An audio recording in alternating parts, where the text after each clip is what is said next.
Welcome to Mental Health, It's a Trap. We're your hosts, Susan and Stephen, mother and son, unravel the complexities of the mental health traps people fall in. Join us on this podcast journey as we demystify the mental health labyrinth, explore common issues, and provide you with tools to navigate this sometimes extremely daunting terrain. You can expect engaging conversations, personal stories, and probably also have a laugh or two. Access to mental health care should not be what causes you additional stress. We invite you to follow along, and together we can embrace the darkness together. Hello and welcome back. Today we are going to not necessarily add on to our last episode. However, it is going to be around the realm of trauma. And so if anyone listening to this, I just want you to be aware of how you feel in your body and your own experiences. Remember that you have the ability to pause the podcast, walk away, come back. It might be helpful to have a glass of ice water when you are drinking something and swallowing. It helps to activate the fancy word is the parasympathetic nervous system. And so when you are swallowing, it helps to activate the rest and digest system. And then also when you are drinking something cold, it helps to cool down your body. When your body is less hot and more cool, again, it's going to activate more of that rest and digest. So as we start off, I am going to say a couple of quotes from Dr. Gabor Mate. The first one is, the question is not why the addiction, but why the pain.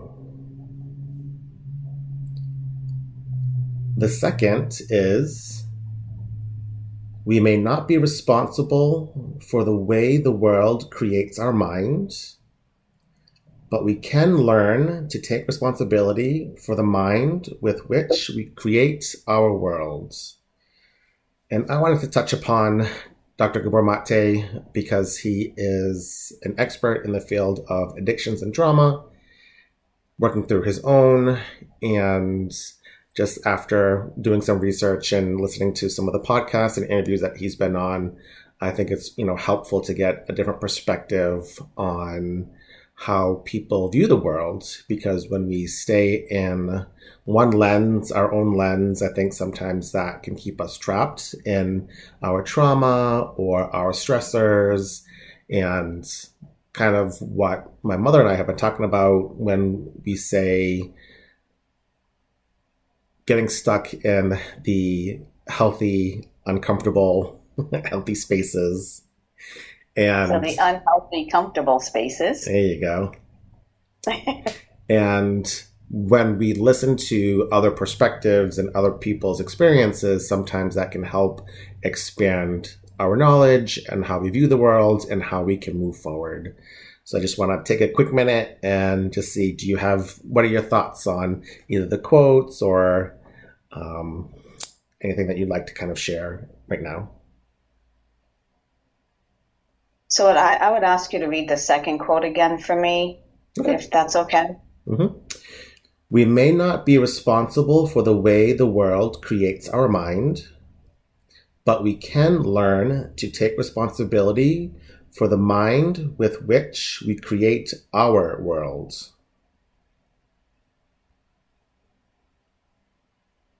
Okay. So when I listen to that quote, it's again taking accountability, right? So trauma can happen in our lives. We can have really horrible experiences or terrifying experiences. And even though we have those, there's still some responsibility on how we're going to respond to it. That's kind of what I'm taking away from that quote. I think it's really hard sometimes for us to see that when we're in a space where trauma has occurred, to say these bad things have happened to me, and at the end of the day, I've always been one to say we don't get to use our trauma as an excuse to be hurtful towards others or hurtful towards ourselves. it's more about how do we learn from it and how do we navigate that environment moving forward. Mm. Yeah, it makes me think of, and this is, said time and time again, and, this isn't nothing new, but, hurt people hurt people. And I find that interesting just because there's like pros and cons, right? Like I heard people say it all the time because there's a little bit of truth of like when something happens to someone, it's kind of like when they say, how do you break the cycle? And some people don't like it, in part because they feel like it takes away from the accountability, right? Like, oh, like I've been hurt, so like not that I don't think people think it's okay, but then it like, even if it's more subconscious, it's like you continue that cycle of, abuse or trauma to other people, even though you might not, or yeah, even if you aren't like taking accountability to make that change. Yes, it's not I don't think that people intentionally hurt others when they're hurting. I just think that they're not recognizing the extent of their hurt and how it's impacting how they're responding to it when they're interacting with others. And I think that if we were able to pause in those moments and say, all right now I'm feeling really overwhelmed. I'm feeling a lot of internal pain, and it's hard to do that. That inner self-reflection is really hard to do, to just be able to say, where am I at and how is this impacting how I'm interacting with other people? That's the part we need to be accountable for, that we need to take responsibility for, because it's our response, right? That's the thing we do have control over, is that response to others. And again, I don't think that it's an intentional hurt, hopefully for the most part, though maybe it is sometimes. I can't speak to that, from different perspectives of whoever the individual is that's experiencing the pain. That's more of an individual thing to look at for each one of us, and to say, how am I responding to this hurt? And I don't have the right to hurt others, even if they've hurt me, because that's what perpetuates the cycle. Mm-hmm. Yeah. And, if you're open to it, are you comfortable talking about the words like manipulation and self-sabotage? Because I know those often happen. Like if we think about some of the diagnoses or disorders that happen, and people get these labels. And I mean, I think a lot of people talk often about self-sabotage themselves, of recognizing that, but also things like that can happen, like that are symptoms, right? That are in the DSM, where it's like, oh, if they're manipulating, and I can't remember actually right now if manipulation is a term that's used in the DSM, but even just the labels and the stereotypes of, being manipulated, self-sabotaging treatment or themselves, or if you have any thoughts about those words. I think that those words are damaging. I don't think that it promotes healthy healing. And they are terms that are often used in the mental health field of, say, a person who is diagnosed with borderline personality disorder. And it's very evident in a lot of people who have experienced trauma. And really at the end, or, it could be severe neglect as a child. It could be all kinds of things that lead up to those behaviors. So it's more behavior-based. And so people find unhealthy ways to try and get the needs met that have not been met, or that they've been so traumatized by something and they've lost control. Like there's this sense of, I have no control in my life. This really bad thing happened to me. And so people try to find ways, though they don't recognize that the ways that they're trying are not helpful to them. And other people view it as those things: manipulation, self-sabotage. And, it's really just more of a set of behaviors of being impulsive, suicidal ideation, and things like that. And just trying to get needs met and living in the chaos world. So when we did the CRS model and we talked about chaos, that's generally where people are in times of trauma. There's a lot of chaos going on. It could be externally. A lot of it is more like internally for the person. And so when we use that language, it is very stigmatizing.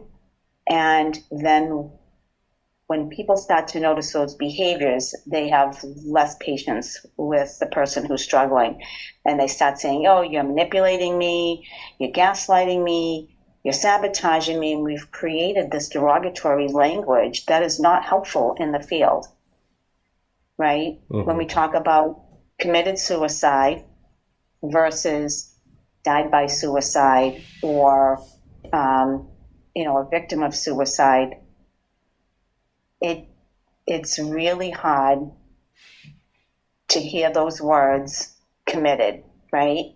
So we're trying to change the language around that, and they still have trainings that still use that language. And when people hear the word committed, like the loved ones of someone who died by suicide, the loved ones are feeling like my loved one committed a crime, right? Because when we hear the word committed, we associate words to specific things in life.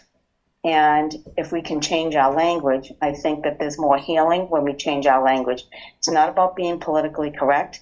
It's about meeting people where they're at and helping them in those times instead of saying, you're manipulative, you're this, you're that. And I think that we really need to look at our language. Yeah, and you're right. Say we're not really adding on to our last episode. Well, it kind of sneaks in here and there. But I think it's true. So anyone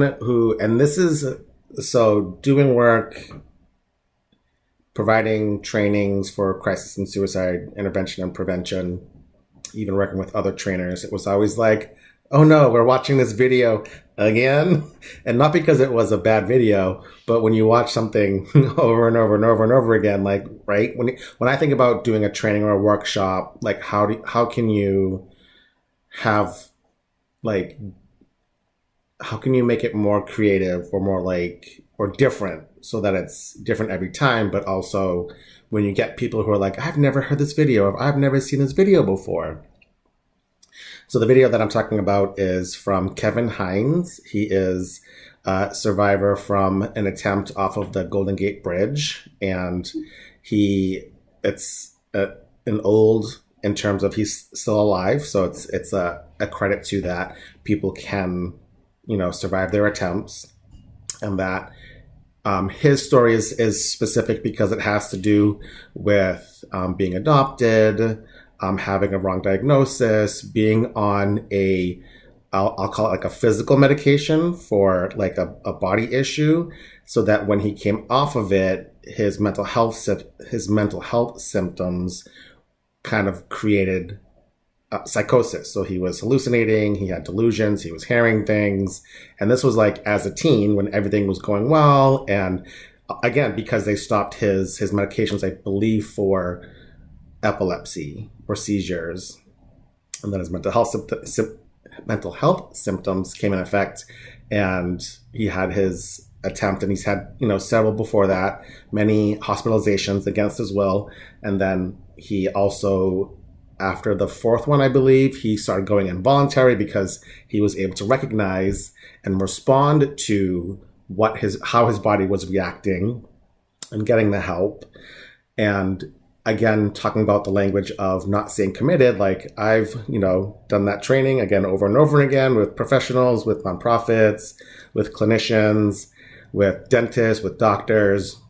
And it's always interesting how it's something that we say, but it's not something that's being done, because till this day, people will still say committed suicide. And it's always like, we're trying to move toward the language of saying what it is, right? Because Kevin Hines says you don't commit a heart attack, right? You don't commit other deaths, so you don't really commit suicide. It's an attempt, or you die by suicide. Like using that language And then the flip side too of it is you have survivors or family of survivors who will keep saying that language. And it's, so how do you educate someone, say, no, don't say that word? Like that's, and they're told not to, but like, how do you find that balance, right? And how do you break that cycle, which is a very difficult one, really. It is, because that's been the language since its inception of people actually even starting to talk about it, probably however many years ago that was. And I do have Kevin Hines' book. It was a very interesting story, and he has done much better in his life and really promotes mental health, wellness, and all of that. So I think that we just need to be mindful of the words that we use. That's all. Mm-hmm. And it will take time to educate. I just was talking to a colleague who actually was in a suicide training this week and was blowing up my phone, texting me, letting me know that the trainer was using that language, mm-hmm. and had a really hard time. And I said to her, you have two options. You let it be, or you bring it up. And she brought it up. Mm-hmm. So in the training, and I said, it's important for us. And again, it's how we do it, right?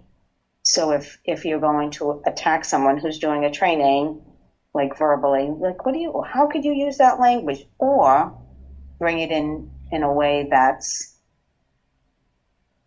curiosity based so, I've heard this language being used in this way. What are your thoughts about that? It's being said differently here, and so it opened up an opportunity for conversation and transparency about language. Mm-hmm. And that's how we have to do it, is education. Yeah, and I feel like eventually I'm going to have to go back and listen to these these episodes to see how many times they say, and yet that conversation is very nuanced, right? Because like, even if you come at it with curiosity, they could react and being like, oh, I can't believe that you're challenging me, or I'm the expert, or I'm the trainer, and like this, like, how dare you, like, right? How someone can react even if you're being curious and you're I mean, and that could be difficult too if you're in virtual training and just typing, or you don't get to like raise your hand or speak to them and you're just typing something. So then that's another level of communication of how someone could interpret it wrong. Like if you're like, hey, I want to ask you a question. I heard that, we're not using this language anymore and saying this instead of that, and how someone could like, well, A, they could miss it because they're not looking at the chat, or B, they could look at it and then they could have a reaction to it because they're offended, even though the person wasn't being offensive. Right. So I'm going to throw this little piece out there then. If you got offended by that question, shame on you. And I will shame anybody on that one, because we always learn and we grow. And sometimes it's about hearing what people are bringing to like being open-minded. Mm-hmm. To be able to listen to what others bring to the table, because things change constantly and we have to adapt to those changes and figure out how they work in each of our lives. And it comes back to this piece: accountability and responsibility for your choice in that situation. So as a trainer, if someone brought that to my attention, I would make that a very talkable point, even during the training. Because there might be others in that training that feel the same way, or there might be others that might be offended. So mm-hmm. Talk about the offended, work through it. Yeah. If you choose to continue to use that language, we can't force anyone to change their language. Mm-hmm. That's not what we're not trying to force people. We're just trying to help people understand how language impacts the person who's receiving it. Mm-hmm. And again, there will always be someone who might be offended by something. And that's a self-reflection thing. Why are you offended by it? What's coming up for you? And how do you work through it? Mm-hmm. And it might be at the end of the day that you just don't like that language. And okay. Mm-hmm. Yeah, that's one of the things. So when I did a 2-day training for applied suicide intervention skills training, ASSIST, they have, because I'm sure they still do it, is they open up with different like exercises where they'll have like 10 questions and you get to kind of anonymously go put your viewpoint. So it's like, do you agree with it? Do you disagree with it? Or are you somewhere in the middle? And so it just gives different talking points about things that people might say about suicide, you know, in a sense, good or bad, just because people are going to have the thoughts and you can't make people not have thoughts. But it gives them an opportunity to kind of put where they are. And then if they choose to share their point of view, they can do that. And it's a way, but it also is done in a way where it's like, what are the advantages and what are the disadvantages, but also allows people to share where they are without being judged or without being attacked. Because I think that happens too, like when you're trying to talk about your point of view and then someone's like, no, you're wrong. It's like, then you're gonna be defensive and you'd be like, no, you're wrong. It's just gonna be like this back and forth fighting. The other thing that I also wanted to touch upon, since I feel we're kind of in that area, is when we talk about pronouns, right? So we talk about the queer community. I have moved away from saying like, what are your preferred pronouns? Because it's not a preference, right? I have the privilege to not have to worry about that. And yet when people are trying to say what their pronouns are and they're saying, I prefer, it's like, I would prefer that you call me by what I'm telling you versus these are my pronouns, and respect them, right? So, and I think that's huge because there's a lot of people who can't do that.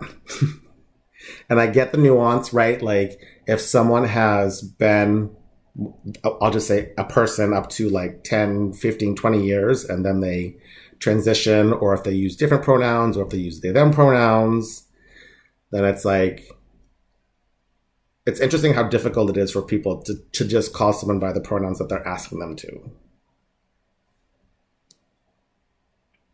And so if you met someone and you wanted to know what pronouns they went by? Because it's not a preference, right?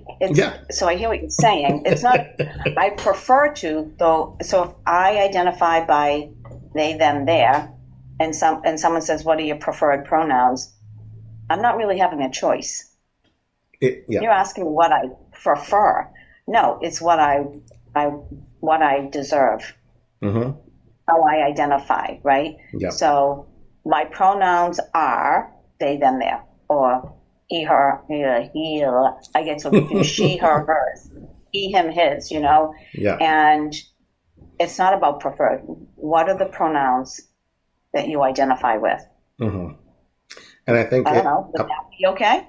Yeah. Well, I mean, I think part of that ties into like when we think about not saying committed anymore, I think the language of it always being used as what are your preferred pronouns? And that's how it was presented. And so kind of making that shift of like, saying preferred gives the other person the opportunity to be in control of identifying you as I see you. The flip side of it is people might not tell you their pronouns because they might not feel safe. So that kind of, because then it's like, well, then how do you identify? Or like, you never said that, or like, right? So it's like, when we think about trauma, again, too, like, you know, trauma for different communities and people of color, queer, suicide, addictions, right? When we have all these,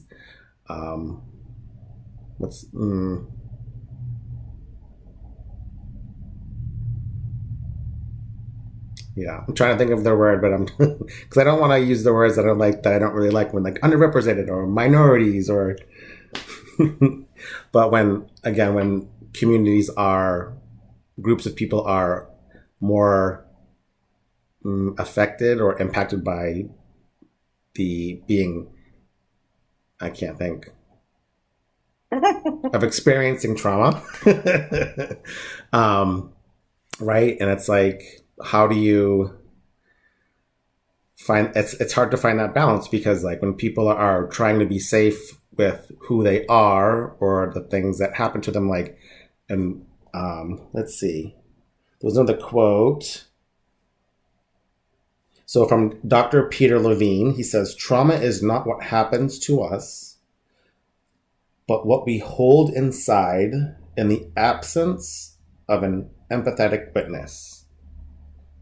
So I think that happens a lot because people don't take the time to kind of understand someone else or just to respect them for being who they are. Right. And then it creates more trauma, or it like reinforces the trauma of not being accepted for who you are, and not like not being seen. Right. Mm.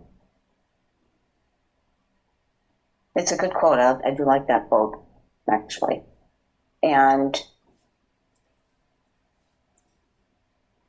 so if we bring it back to the trauma, because I know we kind of veered off a little bit, which is perfectly okay, because this is a mom and son show, so Yeah, I mean it's all trauma related. Like, suicide is, or attempts are trauma. People who attempt, people who know who attempted, like there's another level, a different level of trauma, not to compare, right? So like going back to Kevin Hines, like his dad always remembers the time he got the first call, and he's whenever the phone rings, he always thinks about Kevin. So there's like a trauma associated with like picking up the phone. So even with grief and loss, and with Stacy, and like with other deaths, it's like always having that, like when the phone rings, or like where are they, or what are they doing, right? It might not be like this. People might not see that as a huge trauma. Like if they're like, oh yeah, whatever, your kids, they're fine, they're okay, they're alive, they're living their life and all that stuff. But like to the individual, it's a different experience. It is a different experience, because it's if the phone rings after a certain time. And, generally the phone might not ring after that time for the most part. So it lays dormant, right? So that's trauma can lay dormant. And then the phone rings at 11 or 12 o'clock at night, because generally people aren't calling you at that hour. So when the phone rings, it reactivates the trauma and brings you back into that space of, oh my gosh, something happened. Something bad happened. The phone never rang. It's what we associate, right? So we associate it.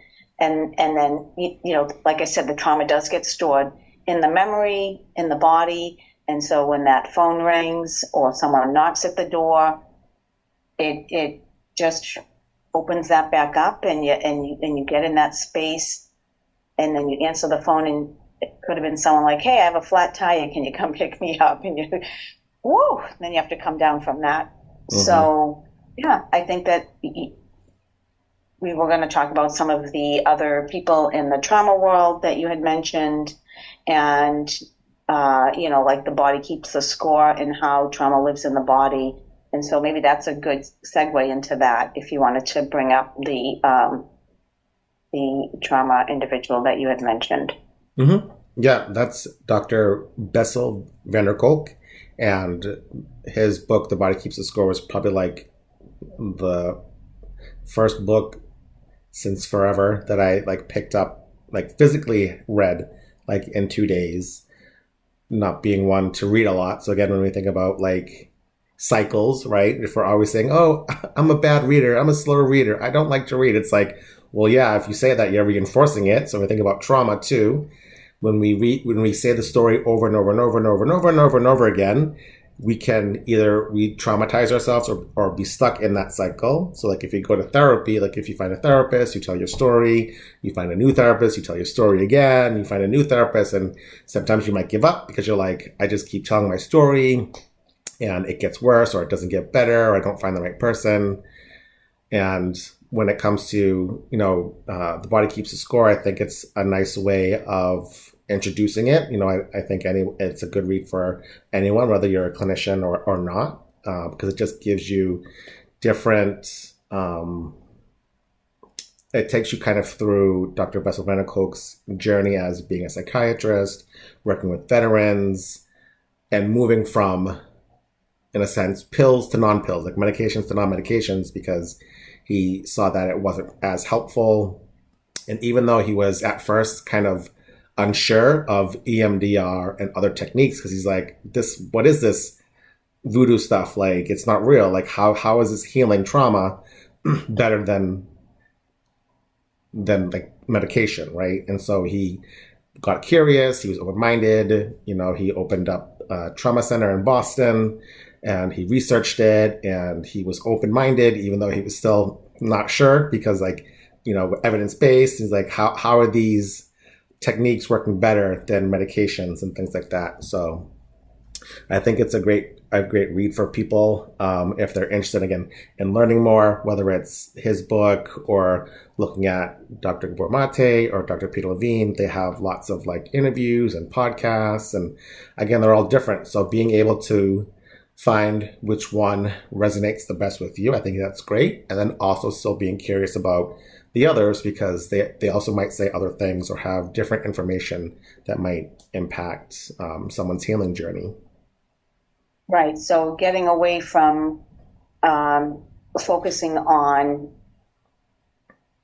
the maladaptive stuff and look, in terms of, let's look at all the bad things that have happened. Let's talk about them and talk about them without realizing you're not doing any body work.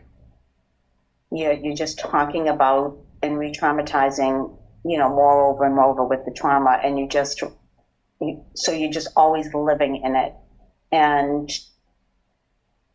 doing trauma work in this field is my passion, and watching people grow through trauma in very different ways has been such a gift to witness and watch someone move from such a very traumatic place into a space where they have more control in their life and they can function better and have done body work. And body work can be very simple things. It doesn't have to be these big grand things. It's just recognizing it in your body. How do you manage it when it comes up and things like that? And again, it's not a one size fits all. And so now we have all of these different ways of working through trauma versus let's just sit in therapy and talk about it, because I think they're learning that people aren't healing from that. There's no healing in just talking about it. There's got to be some action. There's got to be some doing. There has to be understanding. And how do I grow from the trauma, right? Mm-hmm. And so I think that if we get into this mentality of every person fits in a box, well, we're human beings and we don't fit into a box. And even if we were in a box, all of our boxes would be the shapes of us.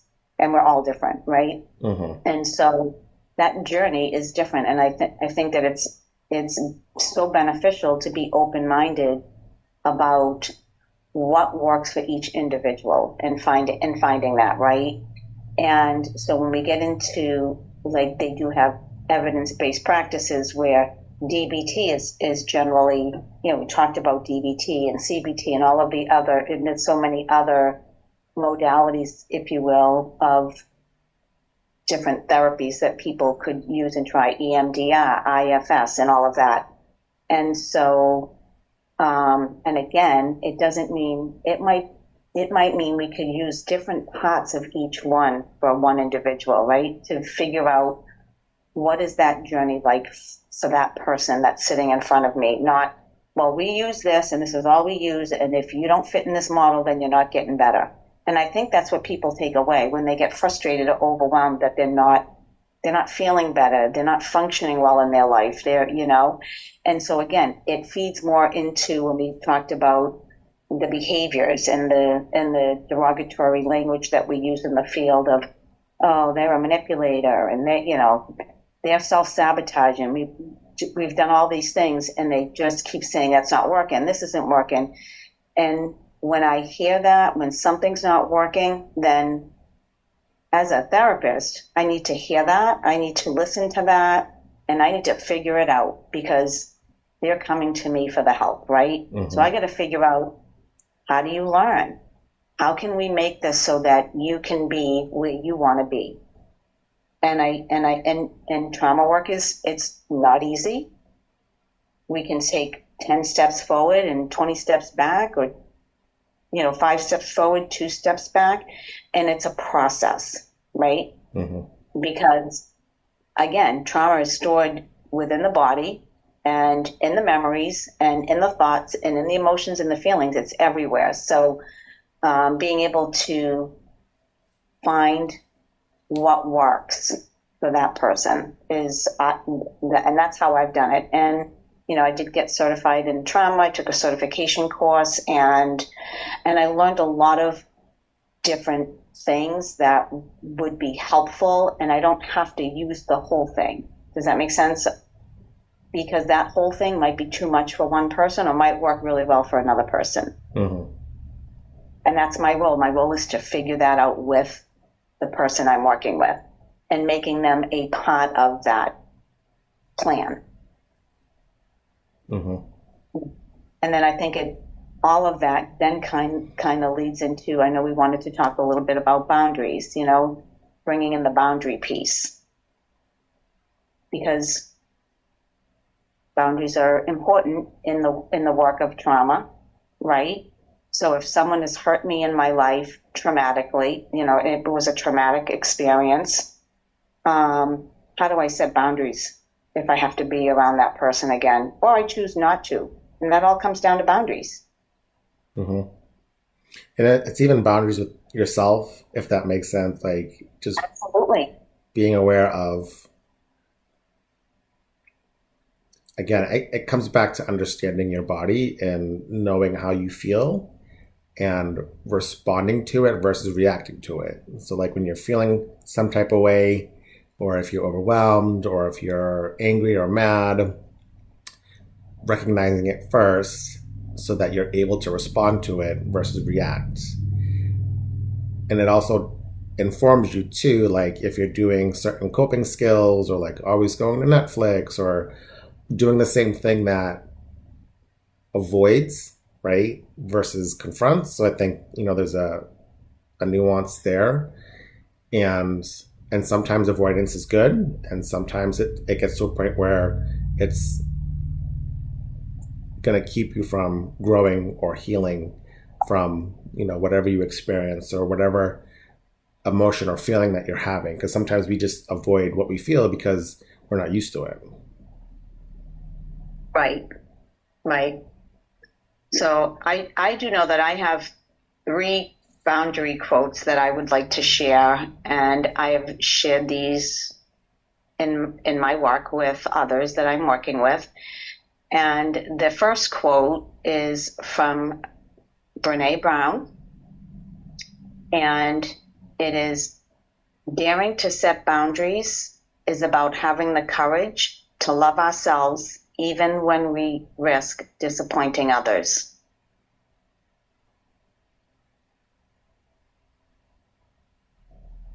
The second one is by Phil Good. "When someone oversteps your boundaries, they're letting you know what you want doesn't matter."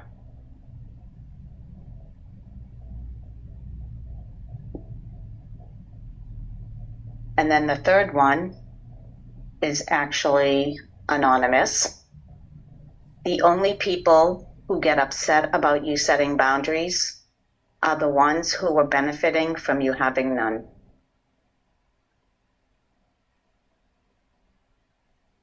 I think that those quotes really speak to the challenges that most of us have in setting boundaries with others, right? We don't like to set boundaries because we feel like if I set a boundary, they're going to be mad at me. It's going to cause conflict. I don't want to have an argument. And it's hard.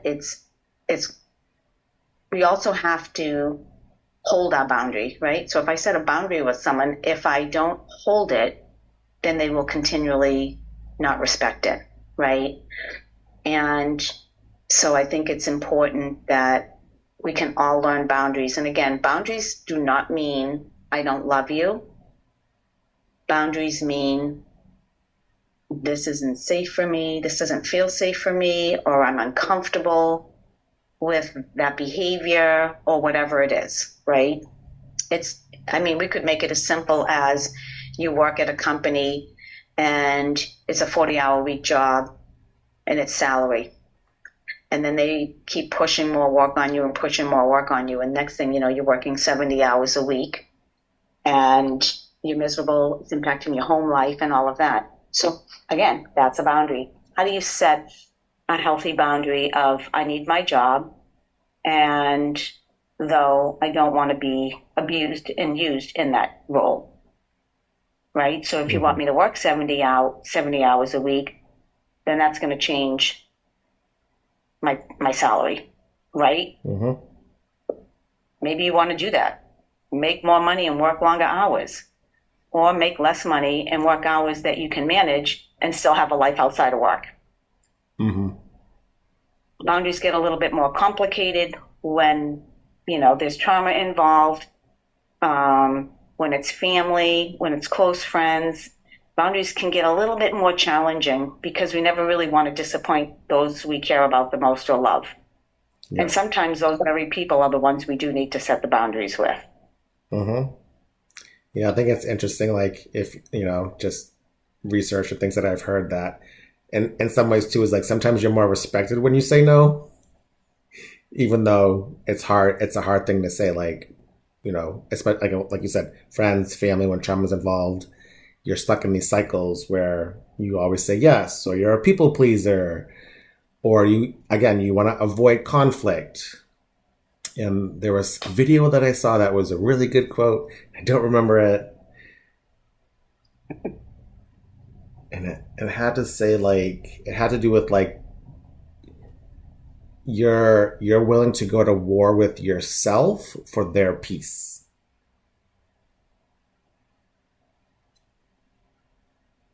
So you're willing to have a chaos in you, and they're okay. But you want them to be okay, because if they're mad, then you feel the war in yourself. Versus I'll contain the war or these feelings so that you can be at peace. So you're sacrificing yourself, your well-being, for their well-being. So think about how much energy it takes for an individual to carry all that chaos within them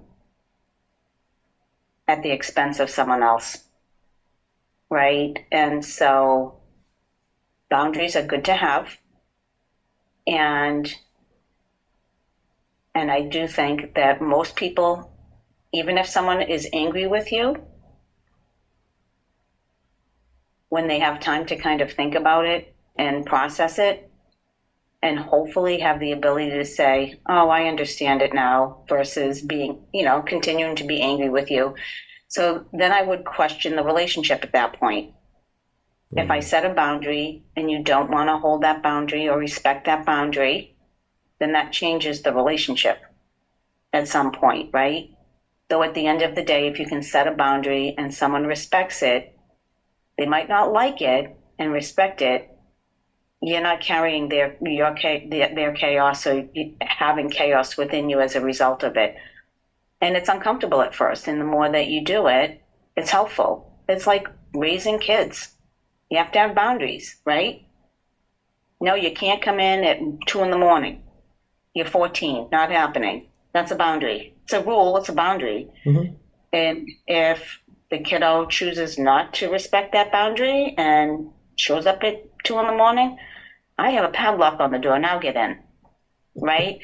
And it's not the point. It's just more about being respectful towards one another and, having things be more reasonable. All right, 11 o'clock is a good time, And again, I think that no human being likes to be told what to do. So when someone sets a limit with us or a boundary, the first thing is a defense mechanism comes into play, and like, you're telling me I can't do.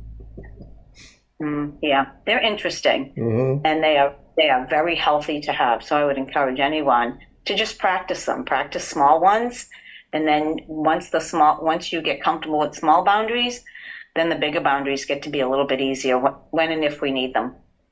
Mm-hmm. Well, we hope you enjoyed our discussion today. If there was something that piqued your interest, if you have questions, if there's something where you would like us to expand more on it, please leave us a comment, ask a question, and take care.